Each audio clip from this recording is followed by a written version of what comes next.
So when you think about Elvis Presley, I think most people see that there's probably three versions. There's the one before the army, there's the one where he was just shitting out movies, and then there was the final one where, he was overweight, he was doing a lot of Vegas shows, he wasn't doing much else. We did a lot of shows, but anyway, it's beside the point. Today we're going to be looking at the Netflix documentary, The Return of the King, The Fall and Rise of Elvis Presley. It's really centered around the 1968 comeback special. Al, really interesting to know if there was anything that really surprised you about what you learned from this documentary. Oh man, I'd learnt a huge amount about Elvis Presley during this documentary. I thought it was really, really well done, and it gives viewers like me who know a little bit about Elvis way more of a deeper insight to that particular time. And mate, who doesn't love a fucking good comeback? I mean, it was sensational. But to see the kind of the behind the scenes stuff where he's nervous, he's canning it, he's stopping the audience, and then he's basically with whoever's producing. Who produced this? I can't bloody remember the name. Not Colonel Tom Parker, but the other guy. Basically, let him do what he wanted to do, and actually he just plays all the hits, and the audience lap it up. And I mean, that last song that he plays would be up there for me with hearing Queen at the Live Aid concert in terms of passion and sincerity, and basically just telling the world I'm not fucking dead yet. Yeah, absolutely. I mean, for those that haven't viewed it yet, I'm presuming people have viewed it and Yeah. watching this video, but it does center around the 1968 comeback, but it does go back in time a little bit around how he came to be, the period where he effectively got seconded off to the army, and then this long period where he didn't really play live for several years and went into the movie business effectively.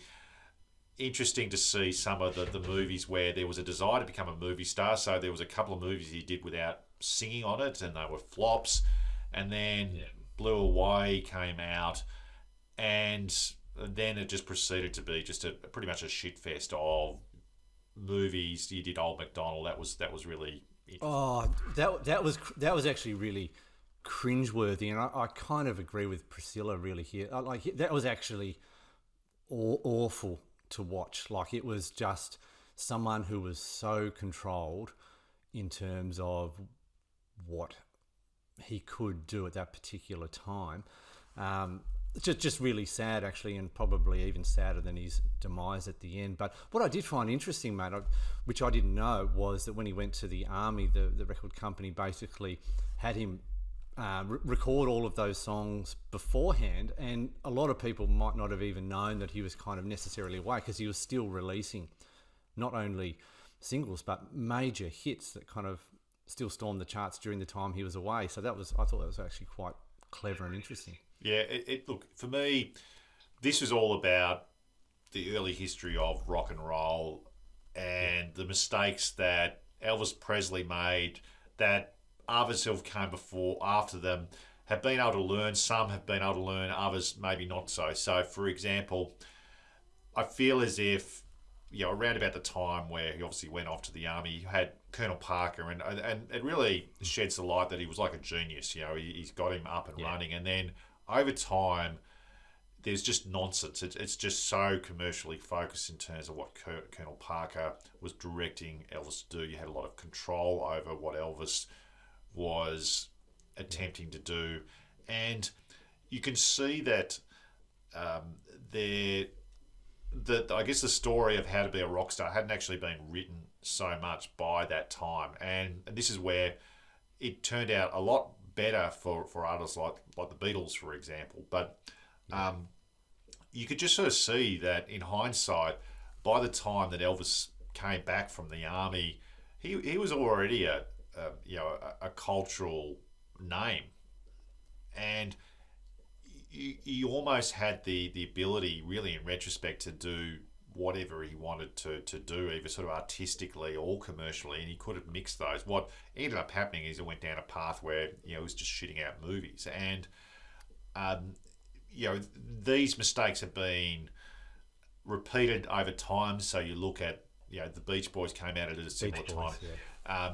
Even more recently, Britney Spears, just the control aspects, you sort of see that. But then you see others like certainly Taylor Swift, maybe Madonna, you could argue, more these modern artists who, probably have a lot more control over their own destiny once they've done the hard work.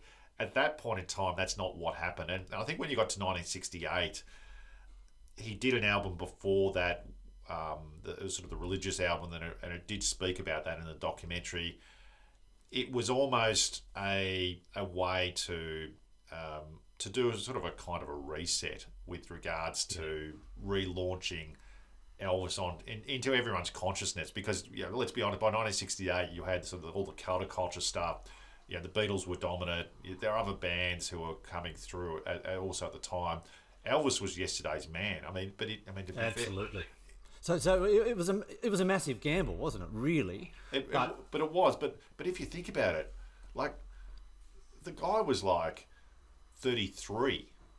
Yeah. Like, this is nuts. Like, so he's almost yesterday's man, and because of the mistakes he's made. But that's young, right? Like, that is like really young. He still had the potential to have more to say, even if there was all these missteps that he made. But this was the idea around it. It didn't necessarily work out, I think, from that point. I think that he sort of wasn't never, the commercial.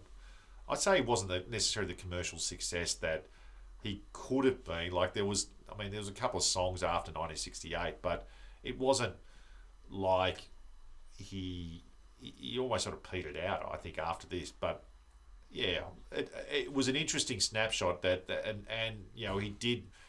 I guess one of the things that I saw from the 68 special when they were going through the footage was, he almost sort of brought his mojo back, if that makes sense, to people almost for the first time in colour, which probably people hadn't seen for quite a number of years.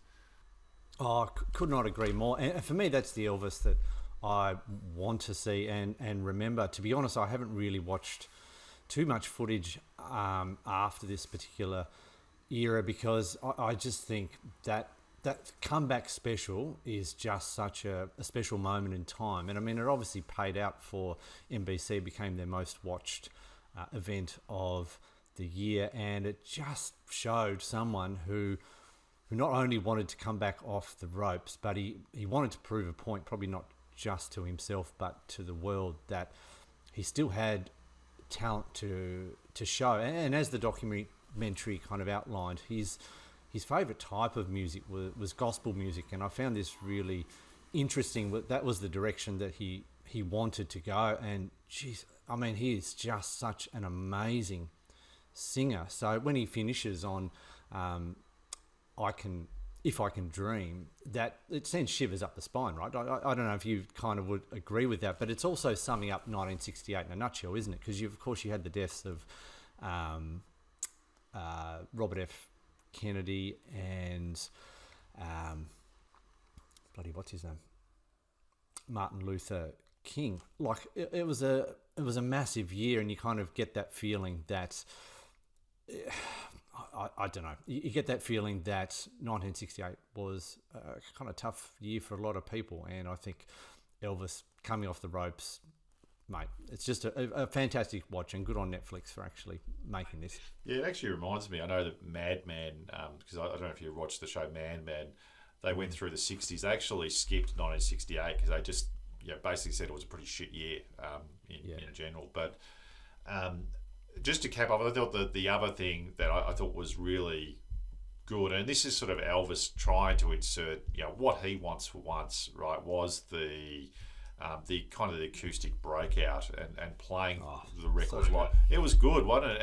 And you could see he could play guitar. He wasn't a bad guitarist, and if this was another time, he might have followed the template that others set after him around being much more of a songwriter and he wouldn't have felt really out of place with doing that type of thing that a lot of the artists who are just a slightly bit younger were doing in the 60s.